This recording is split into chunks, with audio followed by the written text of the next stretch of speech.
ആത്മമിത്രം doctrinal media എന്ന ഈ മാധ്യമം ഒരുക്കി തന്ന ദൈവത്തിന് സകല മഹത്വവും കരയേറ്റുന്നു. ഈ പ്ലാറ്റ്ഫോമിൽ കൂടെ എന്നെ ശ്രദ്ധിക്കുന്ന വിവിധ രാജ്യങ്ങളിൽ നിന്നുള്ള പ്രിയ സഹോദരിമാർക്ക് എൻ്റെ സ്നേഹവന്ദനം അറിയിക്കുന്നു. ഇതിൻ്റെ പിമ്പിൽ പ്രവർത്തിക്കുന്ന എല്ലാവരെയും ദൈവം ധാരാളമായി അനുഗ്രഹിക്കട്ടെ.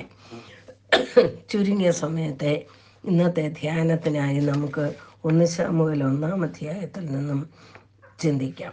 ശമൂവേലിൻ്റെ മാതാവായ ഹന്നായുടെ പ്രാർത്ഥനയും ഉറച്ച തീരുമാനവും ദൈവത്തിലുള്ള ആശ്രയം ലഭിച്ച ദാനത്തെ ദൈവത്തിന് നിവേദിക്കുന്നതും അത് പ്രാവർത്തികമാക്കിയതും പിന്നത്തേതിൽ അനുഗ്രഹപ്രാപ്തി നേടി ഇന്നും ഒരു ദൈവികാനുഗ്രഹങ്ങളുടെ മകുടമായി ശ്രേഷ്ഠയായ മാതാവും മഹിളാരത്നവുമായി ദൈവമക്കൾക്ക് മാതൃകയായിരിക്കുന്ന ദൈവഭക്തയായ ഹന്ന എന്ന ധീര വനിത എത്ര സ്തുത്യർഹം. നമുക്ക് നമ്മളെ തന്നെ ഒന്ന് ശോധന ചെയ്യാം. നമ്മളെവിടെയായിരിക്കുന്നു? അവളുടെ ഉറച്ച തീരുമാനത്തിന് ആരോടും അനുവാദം വേണ്ട. പ്രതിയോഗിയെയും ശ്രദ്ധിക്കേണ്ടിയിരുന്നില്ല. അനേകം വർഷങ്ങൾ കാത്തിരുന്നും മടുത്തു പോകാതെ ഹൃദയം തകർന്ന് നുറുങ്ങിയും പ്രാർത്ഥിച്ചും ജാഗരിച്ചും ഏലി പുരോഹിതൻ അത് പ്രാർത്ഥനയല്ല മദ്യലഹരിയിലുള്ള ജൽപ്പനമാണെന്ന് പോലും പരിഹസിച്ചിട്ടും പരിഭവിക്കാതെ ഹൃദയം പകരേണ്ട സ്ഥാനത്ത് പകർന്ന് ഉത്തരം ലഭിച്ച ധനിയായ മാതാവും ആ മകനുമായി വന്ന് പ്രാർത്ഥന അല്ല എന്ന് പറഞ്ഞ് പരിഹസിച്ച ഏലി പുരോഹിതൻ്റെ തന്നെ മുന്നിൽ പറയുന്ന വാക്കുകൾ, യജമാനെ, ഈ ബാലനായിട്ട് ഞാൻ പ്രാർത്ഥിച്ചു. ഞാൻ യഹോവയോട് കഴിച്ച അപേക്ഷ യഹോവ എനിക്ക് നൽകിയിരിക്കുന്നു. അതുകൊണ്ട് ഞാൻ അവനെ യഹോവയ്ക്ക് നിവേദിച്ചിരിക്കുന്നു. അവൻ ജീവപര്യന്തം യഹോവയ്ക്ക് നിവേദിതനായിരിക്കും. 1 ശമൂവേൽ 1:27-28. അവിടെ ദൈവത്തെ ആരാധിക്കുന്ന ഹന്ന ഈ പൈതലിനെ ദൈവത്തിന് നിവേദിച്ചാൽ തനിക്ക് വേറെ മക്കളെ തരണമെന്നോ യാചിക്കുകയോ ചെയ്യാത്ത ഹന്ന സമ്പൂർണ്ണ മനസ്സോടും സമർപ്പണത്തോടും പ്രാർത്ഥനയോടും ദൈവത്തിന് നിവേദിക്കുന്നു. അനന്തരം ഹന്ന പ്രാർത്ഥിച്ചു പറഞ്ഞ എന്തെന്നാൽ, എൻ്റെ ഹൃദയം യഹോവയിൽ ആനന്ദിക്കുന്നു, എൻ്റെ കൊമ്പ് യഹോവയിൽ ഉയർന്നിരിക്കുന്നു. 2:1 മുതലുള്ള വാക്യങ്ങൾ. യഹോവയുടെ രക്ഷയിൽ പ്രസാദിക്കുന്ന ഹന്ന 2:1. തൻ്റെ പ്രാർത്ഥനയിൽ ആത്മാവിൽ നിറഞ്ഞ് യഹോവയെ കാണുന്ന ഹന്ന. യഹോവയെപ്പോലെ പരിശുദ്ധനില്ല, നീ അല്ലാതെ ഒരുത്തനുമില്ലല്ലോ, നമ്മുടെ ദൈവത്തെ പോലെ ഒരു പാറയുമില്ല. 2:2. ആർക്ക് പറയുവാൻ കഴിയും? ആ വല്ലാത്ത പ്രതിസന്ധി സമയത്ത് അത് നാം നന്നായി ഓർക്കേണ്ടതാണ്. തുടർന്ന് ദൈവത്തിൻ്റെ മഹത്വത്തെയും അത്ഭുത പ്രവൃത്തികളെയും ദർശിക്കുന്നു. 2:1 മുതൽ 10 വരെ.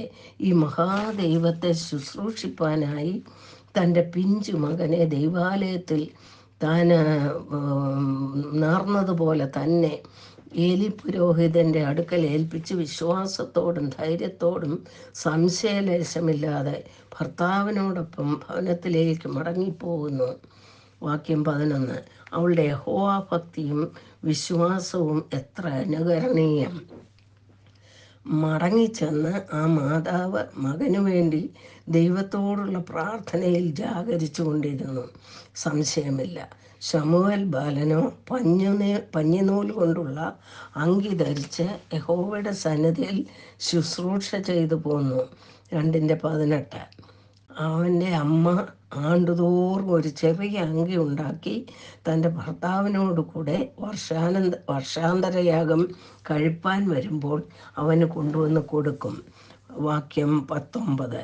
ഇവിടെ ഭർത്താവായ എൽക്കാനയും ഹന്നയോട് ചേർന്ന് നിന്ന് താനും വളരെ ദൈവഭക്തനും സ്നേഹവാനും ആയ ഭർത്താവും പിതാവുമായിരുന്നു. അതാണ് കുടുംബത്തിൻ്റെ വിജയരഹസ്യം.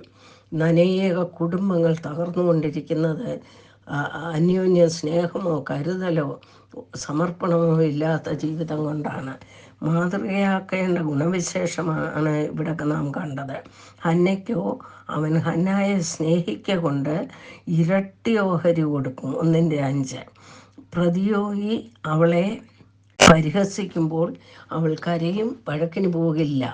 അവൾ ഭർത്താവ് എൽക്കാന അവളോട്, ഹന്നേ, നീ കരയുന്നത് എന്തിന് പട്ടിണി കിടക്കുന്നു? നീ വ്യസനിക്കുന്നത് എന്ത്? ഞാൻ നിനക്ക് 10 പുത്രന്മാരെക്കാൾ നന്നല്ലയോ? 1:8.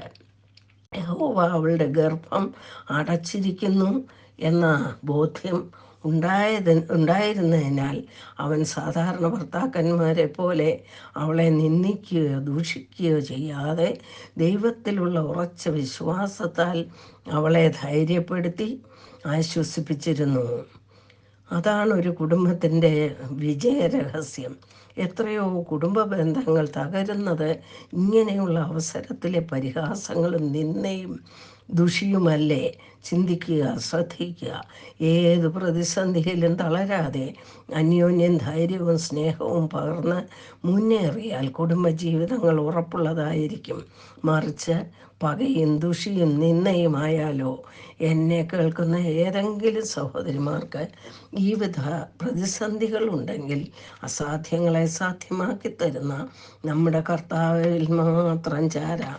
അവൻ്റെ പാദപീഠത്തിലിരുന്ന് നമുക്ക് കരയാം, ധൈര്യപ്പെടാം, ജയോത്സവമായി മുന്നേറാം. പ്രാർത്ഥനയിൽ നമ്മുടെ ആവശ്യങ്ങൾ നേടിയെടുക്കാം. തളർന്നു പോകരുത്.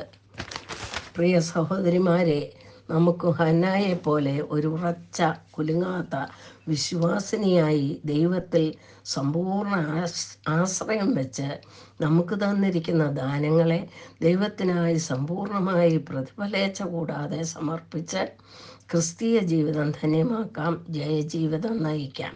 എൽക്കാനാമാരല്ലാതെ പരിഹസിച്ചും തളർത്തിയും പഴിയും ദൂഷിയും പറയുന്ന ഭർത്താക്കന്മാരുണ്ടെങ്കിൽ കണ്ണുനീരിൽ കുതിർന്ന പ്രാർത്ഥനയാലും യാചനയാലും അവരെ കരുതുന്ന ഭർത്താക്കന്മാരായി നമുക്ക് നേടിയെടുക്കാം. ദൈവത്തെക്കാളുപരി മക്കളെയോ സ്വഭർത്താവിനെയോ മറ്റേതിനെയോ സ്നേഹിക്കാതെ പ്രഥമസ്ഥാനം കർത്താവിന് കൊടുത്ത് ഹൃദയം സമ്പൂർണമായി അവനായി സമർപ്പിച്ച് ഹന്നാമാരായി നമുക്ക് മുന്നേറാം. ഒരു പക്ഷെങ്കിൽ